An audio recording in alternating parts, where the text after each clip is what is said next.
mà đọc trung bờ bờ bà hay còn đặt châu nó tam long tiêu vọt bồn xa vọt bờ con này bà hay những khu không đá có miền cà chơi châu rùm pi sập rọt chân bà xây tiết bà cứ tìm muối lộc và hàng lục rục pet mình xiên pound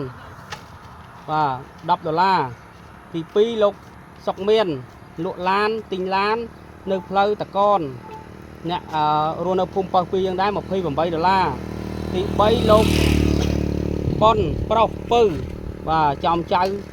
bay rất và $5thì 4 lục sấy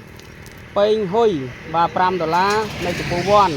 ที่5ลูกคุยบนท่อน50,000 រៀលទី6លោកស៊ូសាវីនិងភរិយាលោកស្រីចែនផាតសញ្ជាតិខ្មែរអាមេរិកាំង$260ទី7លោកសុខាលក់ឡានទិញឡានអ្នកនៅភូមិប៉ោះយើងដែរ$10ទី8លោកសោត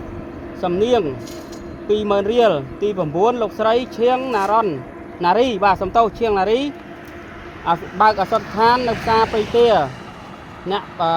ភូមិប៉ោះយើងដែរគឺ$10ទី10អ្នកស្រីត្រីស្រីណាអ្នកនៅភូមិប៉ោះយើងដែរ$10ទី11ចែសវេលុយទ្រូម៉ានីនៅព្រៃទា1$40,000 រៀលទី12លោកកេងវ៉ាន់ឌីនៅចំចៅបាទ$20,000 រៀលទី13លោកស្រីលីមេងហួយលក់ស្បែកជើងនៅចំោះជ្រូកស្ទឹងមានជ័យបាទ$28ហើយក្នុងនោះផងដែរក៏មានដាក់តាមផ្លូវលំនៅសាលាទាំងអស់ហ្នឹងបានដាក់នៅតាមផ្លូវលំខាងផ្លូវលំតាមផ្ទះបងសៀហ្នឹងគឺអំពូលសាលាចំនួន7គ្រាប់បាននៅតាមភូមិណាដាក់តាមភូមិហើយផ្សេងទៀតហ្នឹងគឺយើងមកដាក់នៅ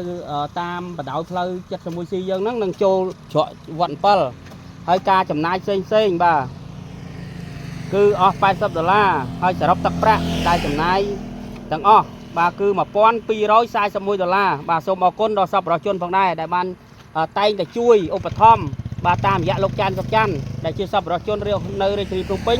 បាទដើម្បីរីអង្គាសនៅថវិកាទិញនៅអំពូលសូឡាដាក់បំភ្លឺផ្លូវសម្រាប់ឃុំប៉ោះពីយើងបាទឃើញថាឃុំប៉ោះពីយើងឥឡូវបាទគឺភ្លឺមែនតើហ្មងអំពូលហ្នឹងបាទភ្លឺខ្លាំងណាស់បាទតាមផ្លូវហ្នឹងទោះបីយប់បាទយប់ស្មានណាក៏ធ្វើដំណើរបានស្រួលដែរបាទអរគុណច្រើនហើយជូនពរដល់សប្បុរសជនទាំងអស់ជួបតែសេចក្តីសុខសេចក្តីចម្រើនរកទទួលទានមានបានគ្រប់ក្រុមគ្រួសារ